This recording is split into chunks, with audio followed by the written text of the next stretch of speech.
Hey podcast listeners, a quick heads up about the RCR AI Conference 2026. Join the radiology and imaging community on the 29th and 30th of June in London for 2 days focused on how artificial intelligence is shaping the future of medical imaging and clinical practice.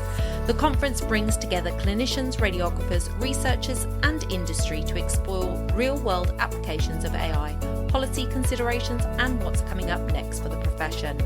And if you're an AXREM member, don't forget about those exclusive AXREM discounts. Hello and welcome to AXREM Insights Stroke Pathway podcast. I'm Sally Edgington and I'm here with Paige Ward, AXREM Future Leaders Representative and Clinical Product Manager at AgFA Healthcare.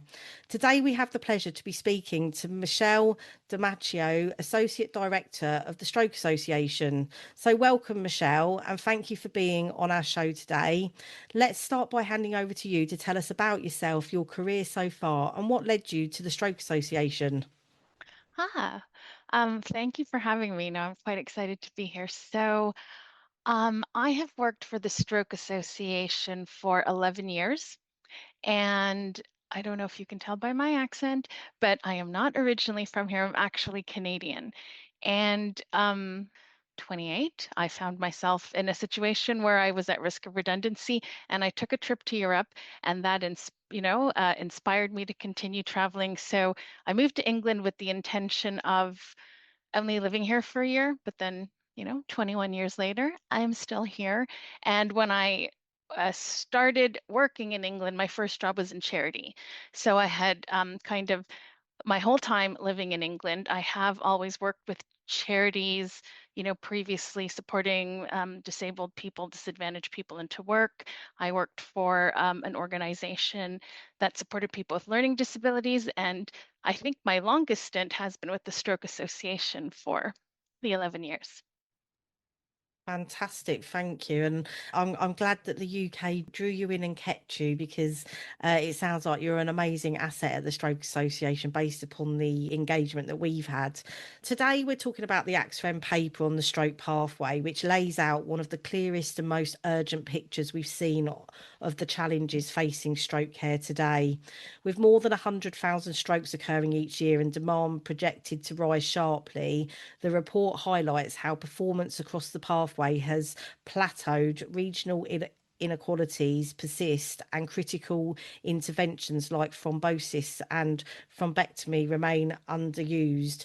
But it's also a forward-looking document. AXREM sets out how advanced CT imaging, AI-driven decision support, and tele-radiology can transform the speed, consistency, and equity of stroke care across the NHS. It's a call for coordinated national action combining technology, workforce investment, and system redesign to ensure patients receive timely specialist treatment wherever they live.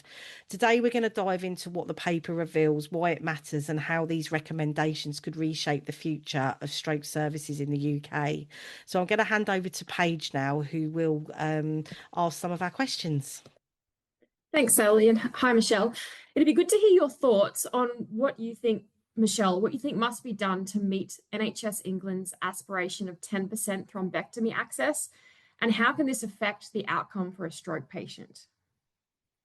All right, so in 24-25, the thrombectomy rate in England was 4.36%. So it has improved since then, but so the target of 10%, it is achievable.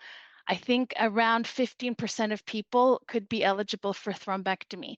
So mechanical thrombectomy, it's such a great treatment, in terms of acute care. So people that are in receipt of mechanical thrombectomy often have quicker recovery times.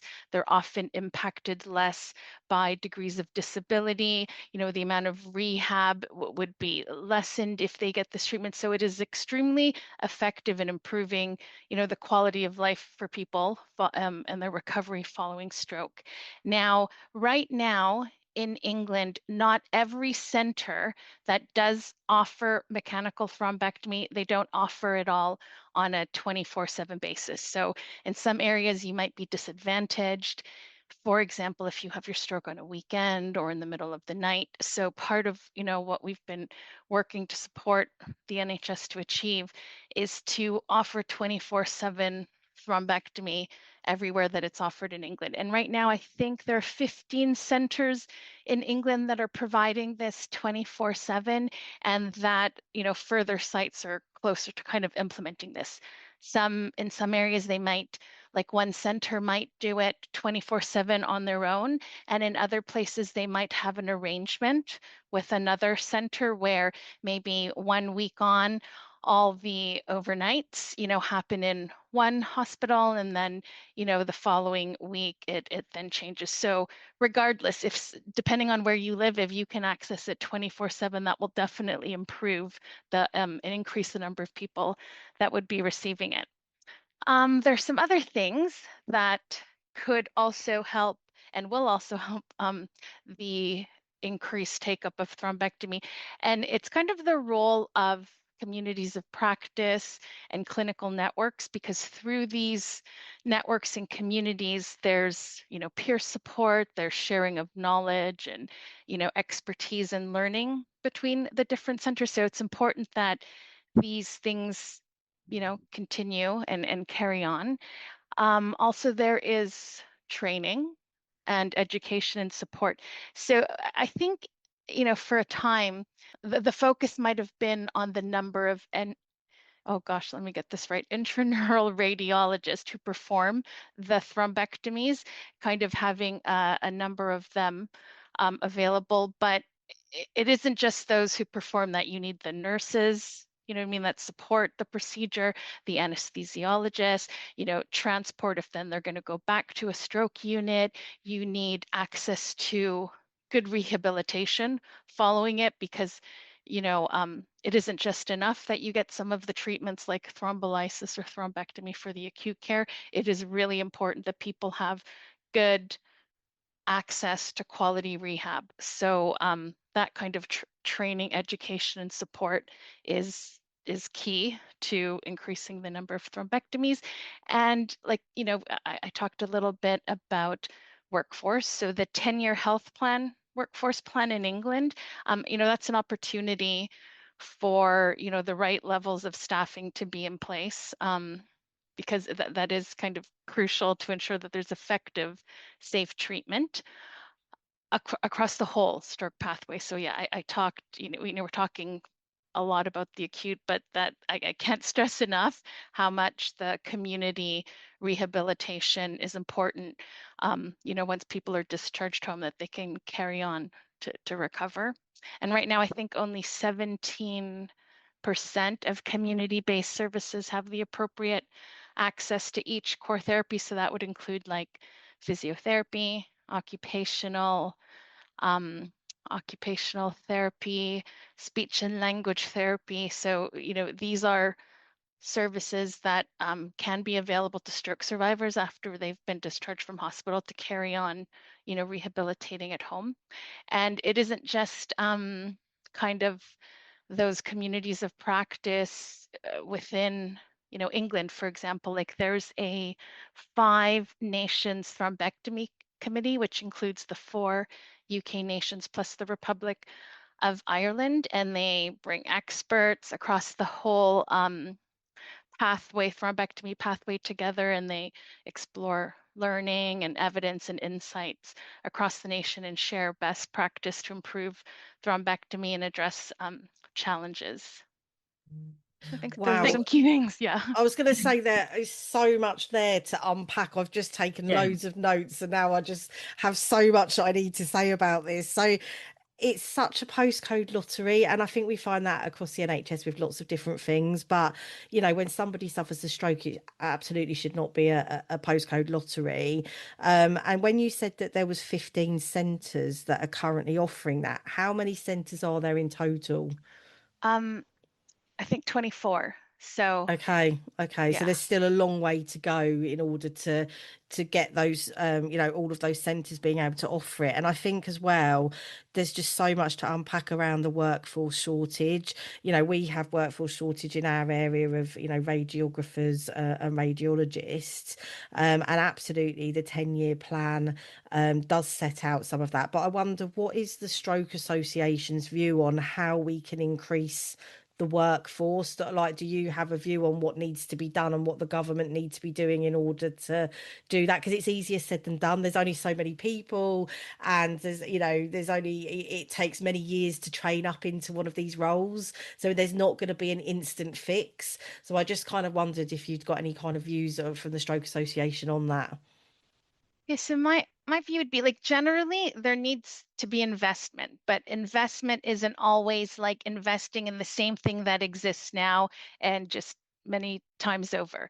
And we know that there isn't always a lot of money to be had. So it's not that there's all this extra resource sitting in the system. So part of it, there's good pieces of work out there where people are, teams, within the NHS, they're trialing out different ways of delivering therapy to achieve the same outcome. So for example, in some areas they've made they've tried using like rehab assistance. So it could be their initial assessment might be with a therapist, and then they'll plan out what the program is. And in terms of supporting that stroke survivor to engage in those exercises, they make use of rehab assistance or family members, carers, also helping, people rehabilitate. So it's kind of thinking creatively on how stroke survivors can achieve the same outcome, maybe not necessarily with that specific kind of therapist in the room with them, using,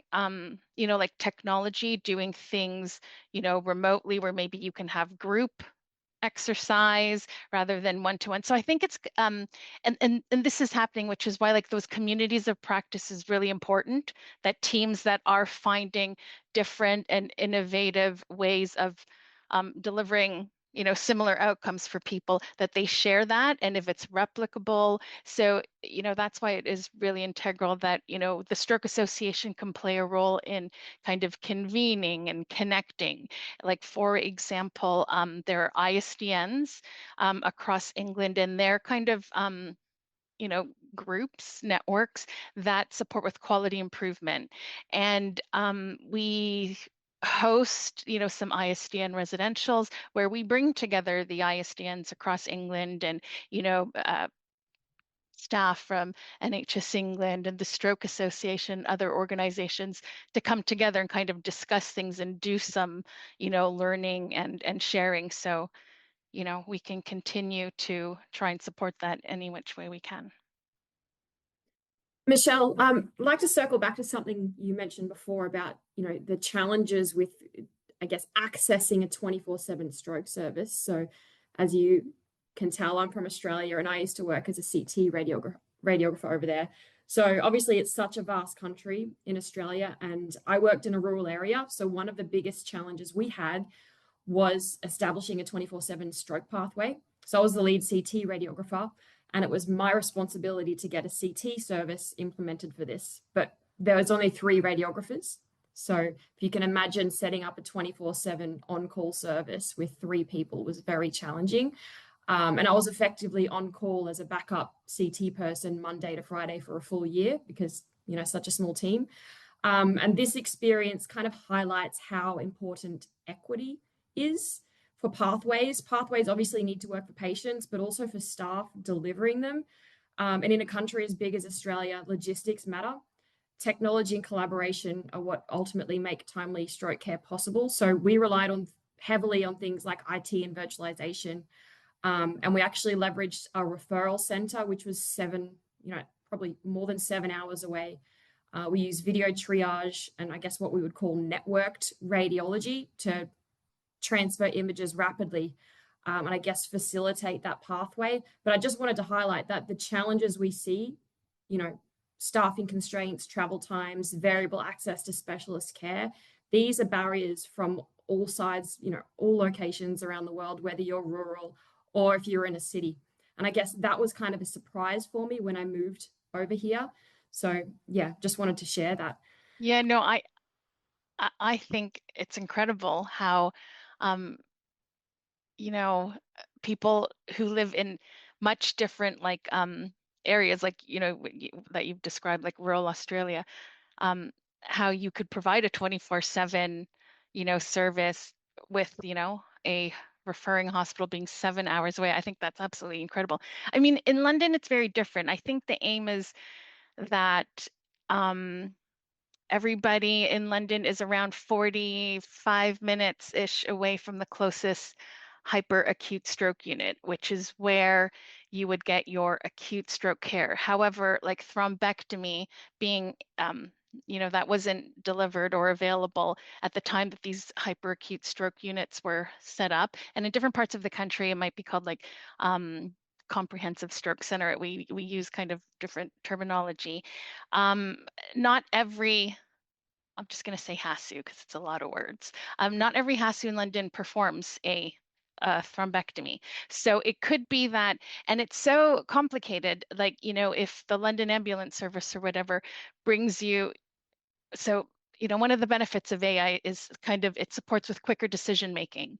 And with that, you know, access to, you know, that information, they can determine the best place to go. So if you could be eligible for a mechanical thrombectomy and you ended up going to a stroke unit where they don't deliver mechanical thrombectomy, you would need to be transferred. And that's extra time that you don't want. So that's why, you know, it's important, like, you know, AI, all of these diagnostic tools help clinicians, you know, make, you know, kind of faster decisions that could result in someone getting quicker care that would be better outcomes, you know, in terms of their recovery. So it's complicated. In London, you get a lot of patients that might be from outside of London. So I think, do you know what I mean? Like a good proportion of it. You know, they're not even London residents, but, you know, so they're performing them. So, and even in how they commission, so, you know, how they commission the stroke units, the, you know, hyperacute stroke units, the community rehab, it's so different. There's so many different commissioning bodies. So it's a complicated system. So I appreciate we're all closer together. It's not the same situation that you've described, but there are other kind of complexities. Yeah, no, understood. And you've kind of touched on my next question there. So in the AXREM paper, the state of the stroke pathway in the NHS calls for embedding digital technologies into pre-hospital triage, community diagnostics, and remote rehabilitation to reduce front-end delays and improve long-term recovery. How would these changes improve the long-term recovery of a stroke patient, do you think?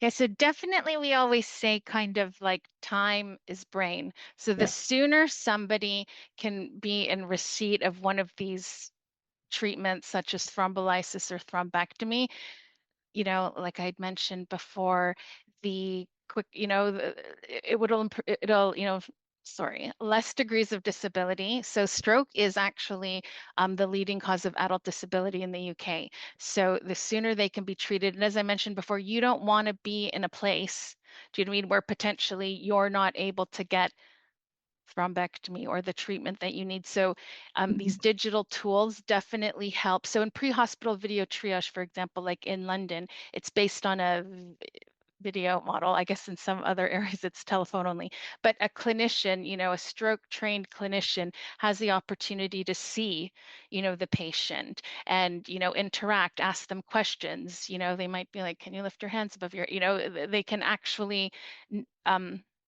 make an assessment as to the best place. So if it's a suspected stroke, it could be, you know, if they could be eligible for mechanical thrombectomy, go to an area, go to the hospital where they can perform the mechanical thrombectomy. Or if it's not a suspected stroke, they could be treated out in the community. So for example, if they might think it's a TIA or not a stroke, there's no need for them to be transported to a stroke unit. So, you know, to free up that space and time for the stroke specialist to treat stroke patients, because sometimes you do hear of that where stroke units are, you know, the beds are full, they're at capacity, and sometimes it's with stroke patients, sometimes they're with other medical outliers. So kind of system pressures play a part, you know, on, you know, the beds and potentially staff that are specialist stroke trained. So, Yeah, it definitely, and it helps also, do you mean the incoming hospital prepare to receive that patient when they know more about them, they can look up their records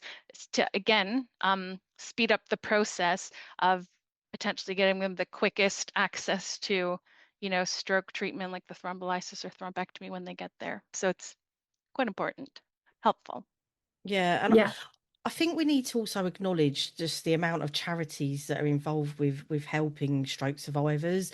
Obviously, the Stroke Association do such an amazing job of raising awareness and research and everything. I actually used to volunteer for a charity and did it for about 2 years, where I worked with a chap who was a survivor of a stroke who was left with quite a few difficulties with mobility.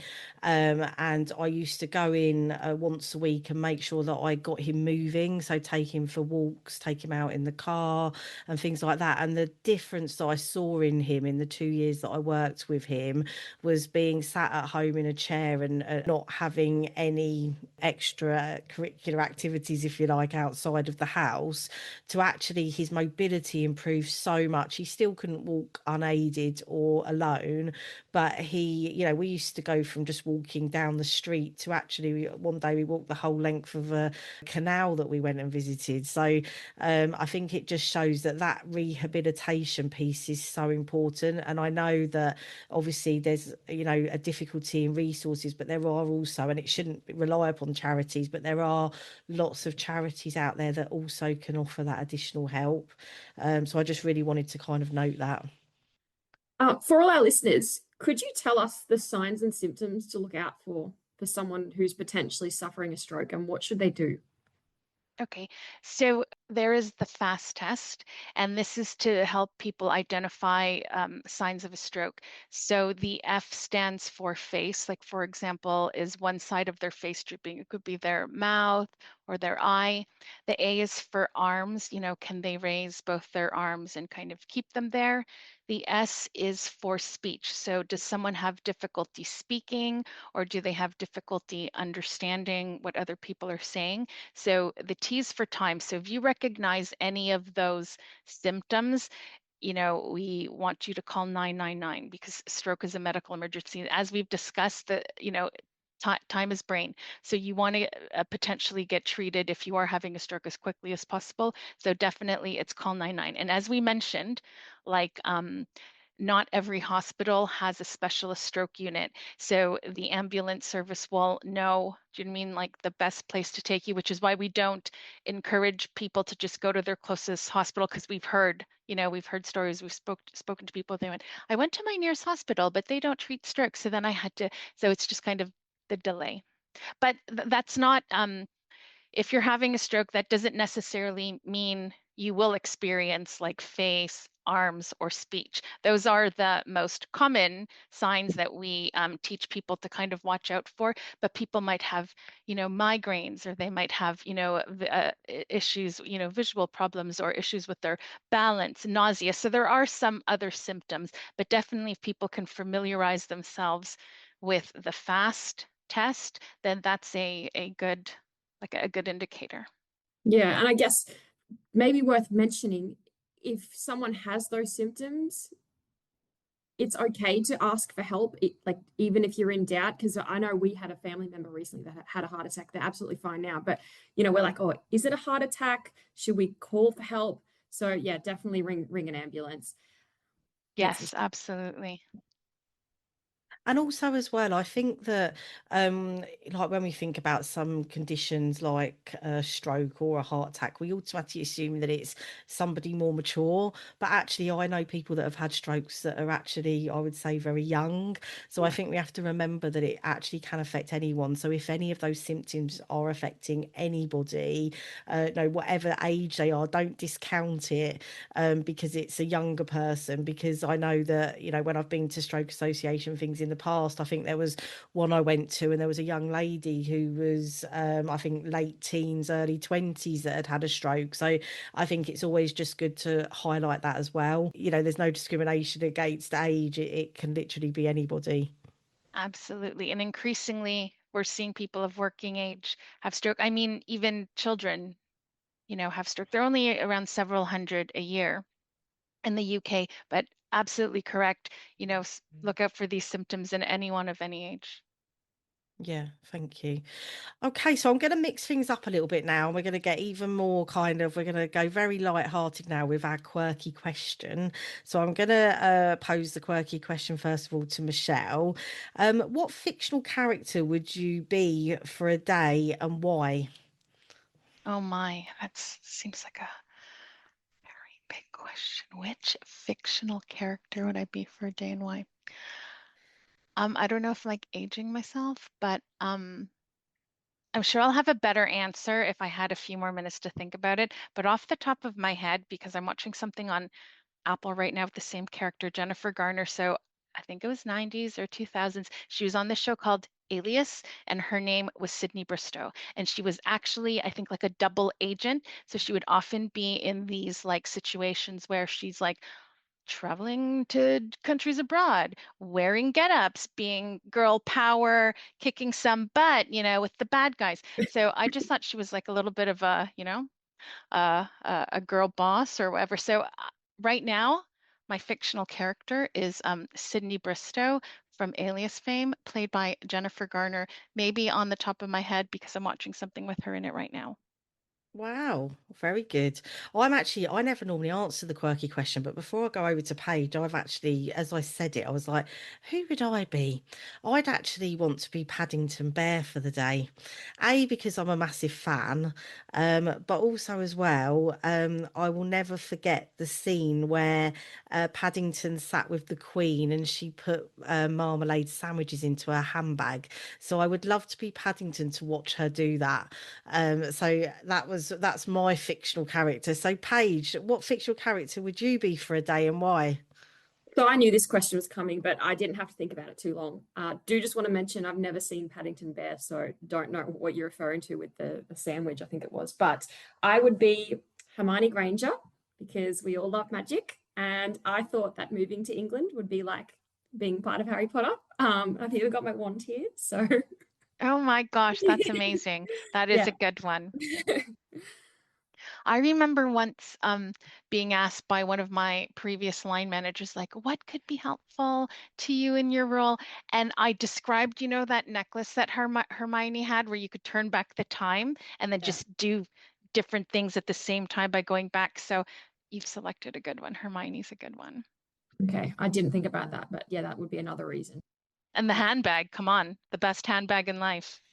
But Oh wouldn't yeah. that be an Didn't think amazing about thing if you could turn back time, like with the stroke, like with somebody having a stroke, and sometimes speed things up or do things differently.